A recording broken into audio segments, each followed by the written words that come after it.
नमस्ते। आज हम बात कर रहे हैं भारत में लिव इन रिलेशनशिप्स की। मतलब वो रिश्ते जहां दो लोग बिना शादी किए एक तरह से पति पत्नी की तरह साथ रहते हैं।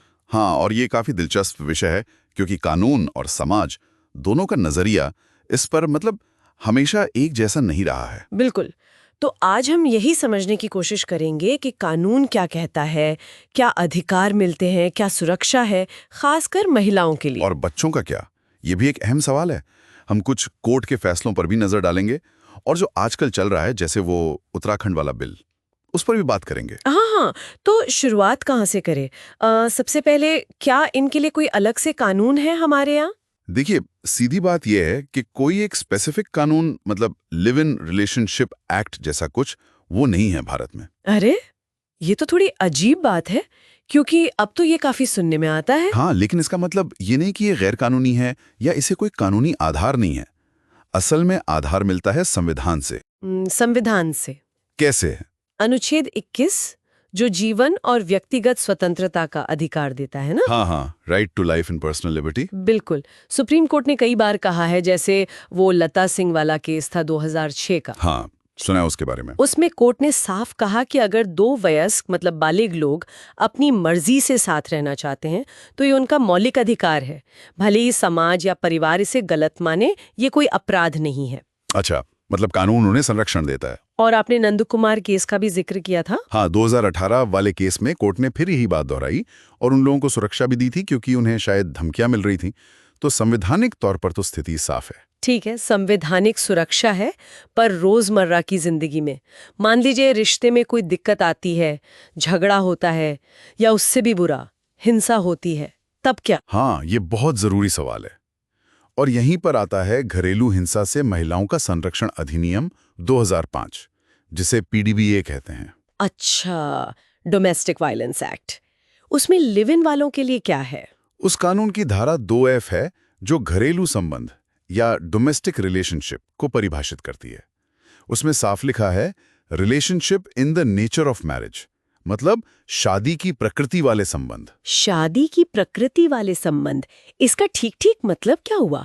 क्या हर कोई जो साथ रह रहा है वो इसमें आ जाएगा? नहीं नहीं, यहीं पर थोड़ा सा पेच है। सुप्रीम कोर्ट ने वेलुसामी वाले केस में 2010 में कुछ शर्तें बताई थी। अच्छा, क्या शर्तें? कोर्ट ने कहा कि रिश्ता सिर्फ कैजुअल या थोड़े समय का नहीं होना चाहिए। कुछ बातें होनी चाहिए, जैसे वो समाज में खुद को पति पत्नी की तरह दिखाते हों, दोनों की शादी की उम्र हो, वो शादी के योग्य हों, मतलब पहले से शादीशुदा ना हो, और वो स्वेच्छा से लंबे समय तक साथ रहे हों। मतलब एक तरह से शादी जैसा ही रिश्ता हो, बस कानूनी मोहर न लगी हो। हाँ, कुछ वैसा ही। अगर ये शर्तें पूरी होती हैं तो लिव इन में रहने वाली महिला भी घरेलू हिंसा के खिलाफ शिकायत कर सकती है, गुजारा भत्ता मांग सकती है और उसी घर में रहने का अधिकार भी जता सकती है।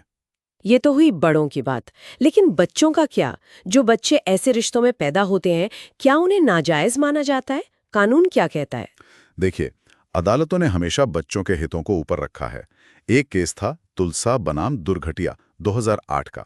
उसमें सुप्रीम कोर्ट ने कहा कि अगर माँ बाप लंबे समय तक साथ रहे हैं तो बच्चे को नाजायज नहीं माना जाएगा। और संपत्ति के अधिकार? हाँ, ऐसे बच्चे को अपने माँ बाप की अपनी कमाई हुई संपत्ति में हक मिलेगा, लेकिन जो पुश्तैनी संपत्ति होती है उसमें शायद नहीं। तो कानून बच्चों को वैधता और कुछ हद तक संपत्ति का अधिकार देता है। और मैंने सुना था कि सबूत कानून में भी कुछ है कि अगर कोई लंबे समय तक साथ रहे तो। हाँ हाँ, वो भी एक दिलचस्प पहलू है। एविडेंस एक्ट की धारा 114, वो एक तरह का अनुमान लगाने की बात करती है। अगर कोई जोड़ा लंबे समय से पति पत्नी की तरह रह रहा है, समाज भी उन्हें वैसा ही मानता है, तो कोर्ट ये मान सकती है कि उनकी शादी हुई है। अच्छा, जब तक कोई साबित ना कर दे कि शादी नहीं हुई। बिल्कुल, ये खासकर विरासत या उत्तराधिकार के मामलों में काम आता है। इतनी सारी कानूनी बातें तो हैं, लेकिन असलियत में तो मुश्किलें कम नहीं होती होंगी। वो श्रद्धा वालकर वाला जो भयानक केस हुआ था, उसने तो सबको हिला दिया था। हाँ, वो बहुत दुखद था और उसने ये दिखाया कि कानूनी सुरक्षा के बावजूद सामाजिक दबाव, परिवार का विरोध, रहने की जगह मिलने में दिक्कत, ये सब बहुत बड़ी चुनौतियां हैं। और कभी-कभी तो पुलिस भी परेशान करती है, सुनने में आता है। हाँ, हालांकि कोर्ट ने बार बार कहा है कि इसमें दखल न दें, पर ऐसा होता है। और देखिए, अदालतों का नजरिया भी हमेशा एक जैसा नहीं रहा है। जैसे इलाहाबाद हाई कोर्ट ने एक केस में लिव इन रिश्तों के सामाजिक असर पर चिंता भी जताई थी। हाँ, मतलब ये मामला अभी भी विकसित हो रहा है। और अब वो उत्तराखंड वाला जो समान नागरिक संहिता बिल है, उसमें तो लिव इन को लेकर काफी कुछ है। जी हाँ, वो एक नया और अहम मोड़ है। उस बिल में पहली बार लिव इन रिलेशनशिप को कानूनी तौर पर परिभाषित करने, उसका रजिस्ट्रेशन अनिवार्य करने की बात है। रजिस्ट्रेशन अनिवार्य। हाँ, और रजिस्टर ना करने पर सजा का भी प्रावधान है। साथ ही अगर रिश्ता टूटता है तो महिला के लिए गुजारा भत्ते का अधिकार और बच्चों को कानूनी मान्यता देने की बात भी उसमें है। तो ये तो एक बड़ा कदम है इसे रेगुलेट करने की दिशा में। बिल्कुल, ये दिखाता है कि अब इन रिश्तों को एक औपचारिक कानूनी ढांचे में लाने पर विचार हो रहा है। तो अगर हम सब बातों को समेटें तो कह सकते हैं कि भारत में लिव इन रिश्ते गैर कानूनी नहीं हैं।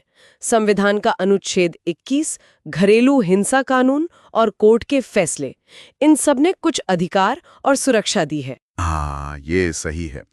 खासकर महिलाओं और बच्चों के लिए कुछ हद तक सुरक्षा बनी है, लेकिन ये भी मानना पड़ेगा कि शादी के मुकाबले कानूनी स्थिति अभी भी पूरी तरह स्पष्ट नहीं है। संपत्ति, विरासत, गुजारा भत्ता, इन सब में अभी भी कई सवाल हैं। और ये वेल्युसामी केस की शर्तें या उत्तराखंड यूसीसी जैसे कदम ये दिखाते हैं कि कानून और समाज दोनों ही अभी इस मुद्दे से जूझ रहे हैं, एक संतुलन बनाने की कोशिश कर रहे हैं। एकदम सही, ये बहस अभी चलेगी। तो आखिर में हमारे सुनने वालों के लिए एक सवाल छोड़ जाते हैं। क्या आपको लगता है कि लिव इन रिश्तों के लिए पूरे देश में एक साफ, एक जैसा कानून होना चाहिए, या जैसे अभी चल रहा है कोर्ट के फैसलों के आधार पर वो ठीक है? और इसका हमारे समाज पर, शादी की संस्था पर क्या असर होगा? सोचिएगा जरूर।